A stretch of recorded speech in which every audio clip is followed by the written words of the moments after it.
প্রথম শ্রেণীর পরীক্ষার্থী বন্ধুরা, তোমাদের জন্য এই ভিডিওটিতে আমি আলোচনা করতে চলেছি প্রথম শ্রেণীর বাংলা বিষয়ের দ্বিতীয় পর্যায়ক্রমিক মূল্যায়নপত্র 2025 অর্থাৎ সেকেন্ড ইউনিট টেস্টের বাংলা বিষয়ের প্রশ্নপত্র সম্পূর্ণ উত্তর সহ এই ভিডিওটিতে আলোচনা করতে চলেছি, তাই অবশ্যই দেখে নিতেই হবে। প্রশ্নপত্রটি সম্পূর্ণ সিসিই পদ্ধতি অনুসরণ করে তৈরি হয়েছে। প্রথম শ্রেণীর বাংলা বিষয়ের প্রশ্নপত্র, পূর্ণমান 30, সময় 1 ঘন্টা। পরীক্ষার্থীর নামের জায়গায় পরীক্ষার্থী বন্ধুরা তোমরা তোমাদের নাম লিখবে, ক্রমিক সংখ্যার জায়গায় রোল নাম্বার, বিদ্যালয়ের নামের জায়গায় তোমরা তোমাদের বিদ্যালয়ের নাম লিখবে। প্রাথমিক শিক্ষা পর্ষদের নির্দেশ অনুযায়ী নবপ্রবর্তিত পদ্ধতি অনুসরণ করে প্রশ্নপত্রটি তৈরি করা হয়েছে। প্রথমেই এক দাগে দেখে নেওয়া যাক। আমাদের ময়না ছড়াটির প্রথম 4 লাইন লেখো। এর জন্য রয়েছে কত মার্ক? 6 মার্ক বরাদ্দ। তাহলে লেখা যাক, আমাদের ময়না ঠিক কথা কয় না, যদি বলি বলো আম, বলে সেজে বলরাম।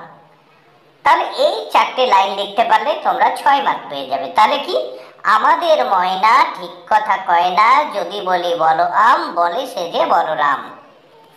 নেক্সট 2 দাগে কি বলেছে দেখে নেওয়া যাক। বর্ণ সাজিয়ে শব্দ গঠন করো। 4টি করতে হবে, 4 মার্ক। দেখো এলোমেলো ভাবে বর্ণ আছে, এটাকে সাজিয়ে লিখতে হবে। প্রথম ক দাগে দেখো উপরে আছে টি, তারপর দো, তারপর পা আছে, এটাকে সাজিয়ে লিখলাম দো পা টি। খ দাগে দেখো উপরে আছে লা, তারপর অনেশ্বর, তারপর এখানে বয়াকার, এটাকে আমরা সাজিয়ে লিখলাম বাংলা।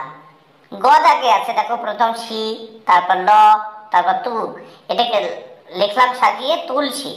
ঘ দাগে প্রথম দেখো স, তারপর কয় ও কারে কৌ, তারপর ল আছে, এটাকে সাজিয়ে লিখলাম কৌশল। নেক্সট আমরা দেখব 3 দাগে। 3 দাগে কি বলেছে দেখে নেওয়া যাক। 2টি খোপ থেকে কথা বেছে নিয়ে মিলিয়ে লেখো। এর জন্য 4 মার্ক। প্রথম খোপে আছে মাছ, গরু, পাখি, সাপ। দ্বিতীয় খোপে আছে হাটে, ওড়ে, সাঁতার কাটে, বুকে ভর দিয়ে হাঁটে। তাহলে সাজিয়ে লিখবো আমরা। প্রথম খোপ থেকে মাছ নিলাম, দ্বিতীয় খোপ থেকে সাঁতার কাটে। তাহলে কতে লিখলাম মাছ সাঁতার কাটে, খতে গরু হাঁটে, গতে পাখি ওড়ে, ঘতে সাপ বুকে ভর দিয়ে চলে। তাহলে এই প্রথম ঘরের সঙ্গে দ্বিতীয় ঘর মিলিয়ে আমরা লিখে দিলাম। এবার আমরা এই প্রশ্নপত্রের নেক্সট পেজ দেখে নেব। 4 দাগে ফাঁকা জায়গায় সঠিক শব্দ বসাও। এর জন্য রয়েছে 4 মার্ক। প্রত্যেকটি প্রশ্নের জন্য বা শূন্যস্থান পূরণের জন্য কিন্তু 1 মার্ক করে বরাদ্দ আছে। প্রথমে দেখে নেব 4 ক। কালো রাতি গেল ঘুচে, শূন্যস্থানে ঘুচে। খ দাগে আলো তারি দিল মুছে, শূন্যস্থানে তারি। গ পূব দিকে ঘুম ভাঙা, শূন্যস্থানে পূব। ঘতে হাসে উষা চোখ রাঙা, শূন্যস্থানে রাঙা। 5 দাগে বাক্স থেকে কথা খুঁজে বার করে বা বাক্স থেকে কথা খুঁজে ফাঁকা জায়গা ভরাট করো।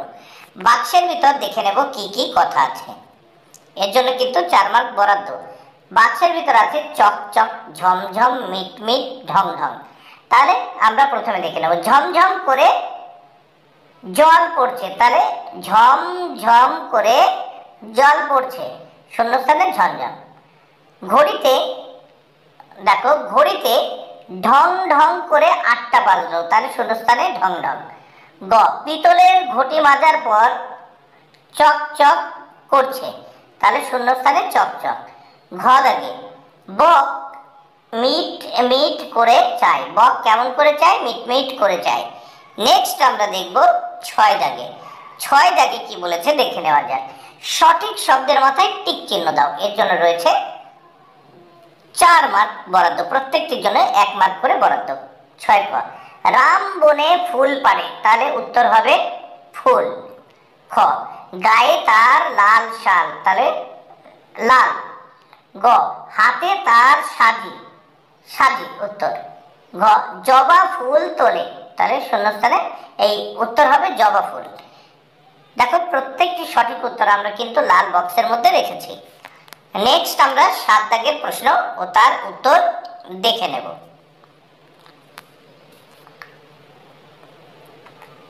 প্রশ্নগুলির উত্তর একটি বাক্যে লেখো, এর জন্য রয়েছে 4 মার্ক। প্রত্যেকটি প্রশ্নের জন্য 1 মার্ক করে বরাদ্দ। 7 ক, খাওয়ার পরে কে গান গাইবে? উত্তর, খাওয়ার পরে কোকিল গান গাইবে। 7 খ, কার 3 দিন কাশি হয়েছে? উত্তর, রানী দিদির 3 দিন কাশি হয়েছে। গ, ঝাড়ুদার পাখি কাকে বলা হয়? উত্তর, কাককে ঝাড়ুদার পাখি বলা হয়। গ দাগে, চুনি মালি কোথা থেকে জল তোলে? উত্তর, চুনি মালি কোথা থেকে জল তোলে? উত্তর, চুনি মালি কুয়ো থেকে জল তোলে। বন্ধুরা, ভিডিওটি ভালো লাগলে অবশ্যই লাইক, কমেন্ট